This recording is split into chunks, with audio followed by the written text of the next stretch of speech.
Hello everyone, I'm the okayest bassist, and this is my Gear4 Music 972 fan fret that was sent to me by my good friend Jonny Dibble. So shout out to Jonny, his channel linked in the description. Although if you know who I am and you're watching me, I'm pretty sure you already know who Jonny is. Anyway, so this is an instrument. As my friend Bully puts it, I'm assembling an infinity gauntlet of basses. So I keep getting a bass from each of my friends to hang on my wall. That's kind of true. I messaged Jonny, asked if he had anything 5-string. He said, not only do I have a 5-string, I have something that's fan fret, and it's cheap. And I said, those are all things I love. If only it was headless. Which may happen. I highly doubt it. But I might just get crazy and decide to chop this thing up and make it headless. I don't know. Probably not, because I'm lazy and that costs more than what I really want to put into it. But anyway, today is the day I am doing the review. As always, I'll start with a couple of notes. I know there have been a few different versions of this. This one is headed under Gear4 Music from their website. However, I know that it's been under the name of Red Sub. There have been a few others. I do like this one because it has the design that they've shown on the website. I know some of them, I think Low End Lobster got one that didn't have this, where it has this crazy L-shaped bolt pattern, but that's so you have access at the higher frets, which is nice, because if it wasn't there, you would basically lose access after the 15th fret, or the neck would be thicker than a baseball bat. So I do like that. Outside of that, that's about the only thing. Obviously, I got it from Jonny, so he's used it, so it wasn't, a brand new instrument for me to worry about anything on there. Future video will be me swapping out these pickups. These are active only. I have found no way of push-pull on any of this stuff. When I look, there is a push-pull. I wonder if that's passive. Well, there's something fun that I can figure out later. If that is a passive, awesome. I won't need to swap out these pickups because I thought they were active only. So we learned something together. If that is, however, not a passive thing, then you'll see me swap out the pickups because I have a set of EMG-HZ, I think they're 45, that should come close to dropping in. I don't know, I may have to get the Dremel and polish some of that out of there. And then I think those only have like 3 knobs, so there'll be a couple of producer knobs left over. But that'll be a future video if I'm wrong and this is passive. I'll put something here about how dumb I am and how I should do more thorough, in-depth review and investigation before I decide I'm going to record a video.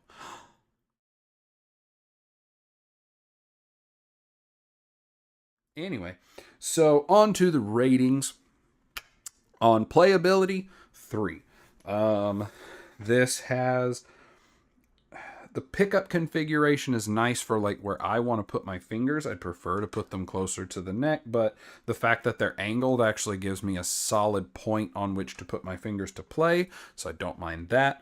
But it is 36 and a quarter to, I believe, 34. I'll tell you if I'm wrong on that. And the 36 and a quarter is super weird because my D'Addario ETB 92-5s are they're able to be put on up to a 35 and a half inch scale. They get really close at 35 and a half. This one being 36 and a quarter, I'll get a close-up shot of this, but the silk is just barely over the nut. And when I say the silk, I mean a soft part of the silk. There is probably a ½ inch worth of where the silk is over top of the wrapping that is actually there. It doesn't affect playability. I worried it might make the string height too tall because it's not tapered or any of that. But it works fine. But again, anything over 35 and a half, you're running the risk of these having the silk into the fret space. Outside of that, everything else was fine, except for the fact that the E and A both have silk going into the fret. So the fact that the strings aren't made for this is partly on me. 100% on me, I guess. But it works and it's nice. The big thing from this, and I think Jonny even mentioned it in his video. Again, his channel's linked below. I'll put a video to this review that he did as well. He talked about the string height action and all that. What I had to do was unbolt the neck, and I had to shim the neck at the base so that it would tip the neck back more. And then I almost had to max out the string height adjustment on the bridge pieces in order to get it to have decent action. It was very high. The neck was slightly loose, but even tightening that didn't help until I shimmed it. So we're getting into some details that aren't necessarily part of playability, but this instrument on the whole, even he didn't give it a great rating on playability. The fact that it's this offset shape, I mean, it does have a bit of neck dive. I mean, a decent chunk of neck dive. The body's, I mean, the whole instrument's pretty light. So, I mean, we're talking not substantial woods, but of course we don't want a substantial wood on a big body and then the whole thing's heavy either. But playability, I gave it a 3. It's long, it suffers from that, although it is where you have it sitting on your leg, it's not bad. I've had some instruments that are really long scale and they don't sit well. Like when I had a Thunderbird, even though it was only 34 inch, it felt like I was reaching super far out, like to the end of my arm to play. This doesn't feel like that, and I think it's partly because of how they have the horns set up that you have a decent bit of it back. So again, it's 3. It's like me. It's okay. Playability's okay. Parts, I give it a 3. The neck and body feel nice. They look nice. There's nothing about it that is like oh, that's awful, that's a deal breaker. Again, shimming the neck, I don't count that as parts per se. That's more like build quality, and I don't rate on that because I only get one example. And you could get a dud and it not be good for just the quality control part as opposed to the actual parts themselves. I give it a 3 because it has standard cheap closed gear tuners, and it has the bridge pieces that I hate. I hate these bridge pieces. I like that you can slot the string from the top, and that's the only thing I like about them. These are the ones that I've talked about plenty of other times on other videos where to adjust the intonation, there isn't a screw for you to adjust to have that. You have to basically detune your string each time and move it physically slightly, unless you're going to get something to put against it and then like tap it with a hammer to slide it across the string. I just don't like that. I also don't care for, like I said, I almost had to max out the string height, and these have like a screw that can set the string height and lock it in place, but once it's too high and you try to use that screw, it just ends up pushing it higher. So I do not like these bridge pieces. I've said it plenty of times, so I don't need to beat the dead horse. Outside of that, everything else seems fine. The pickups sound okay to me. Again, I don't know about the passive situation. They're active, so they're loud, but I mean, if I can go passive, as long as the volume is there, it did seem slightly quieter at max volume than what I thought it should without having to boost the EQ. But again, it's not an expensive bass. These things are very affordable.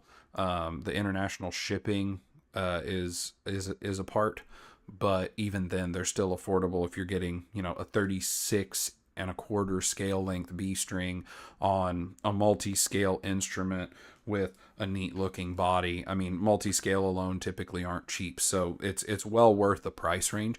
For parts, I give it a 3. Practicality, again, it's okay. I give it a 3.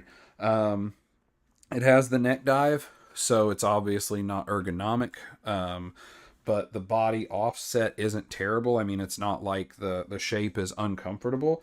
I rest my middle of my forearm on it, and my thumb can go straight to the pickup, and I can play. So I don't feel like it's fighting me. It does have some contouring. So if it's against you, it's not just a slab of body. It does have some edging across the front, so it's not just a huge thick chunk of wood. There is the cutaway for if your hand goes into play. I don't know why it is this shape. Like, it should be more cut out here to me, but I mean, I also don't expect that I'm going to be coming in and noodling at that angle anyway. So, practicality, it's a 3. If you want a multi-scale but you don't want something 37 inch, or if you want a multi-scale but you don't have the money to pay a lot, this one's okay. Again, it's good for the price, so 3 out of 5. Finally, purchasability. I struggled on this one because, if I remember correctly, and I'll say so here, I believe this is kind of a knockoff parody of, I believe it's called the Firefly Coliseum. Again, I'll correct myself if I'm wrong, but I know it was under Red sub name for a while. Now it's under Gear for Music. It's available in a 4, 5, and 6 string. They seem to always be available, but there are times that I've thought about getting one, like after I saw Low End Lobster do the review on that channel, and I was like, hey, it's multi-scale, maybe some cool upgrades to make it my own would work. And sometimes they're on back order for weeks and months. Sometimes it just says they're not available, and then you click on it and it acts like you can still order it. The fact that they've changed the heading name from Red Sub to Gear for Music, I don't know if that was a company thing or what. I give it a 4 because I know you can find and purchase these. Every now and then I'll see them on like Reverb here in the US, but you have international shipping to deal with. And I just wonder whether or not it's going to end up being like canceled, closed out, that kind of thing. So 4 there. That brings our total score to, wow, I think they were all 3s and a 4, which means it should be 13 out of 20. Not a great score. But I mean, it's an inexpensive bass. It's multi-scale. It has this like burl kind of looking top. I don't know if this is like printed on and then coated over, or if it's actually the wood. I would guess the former, not the latter, just because of the cost.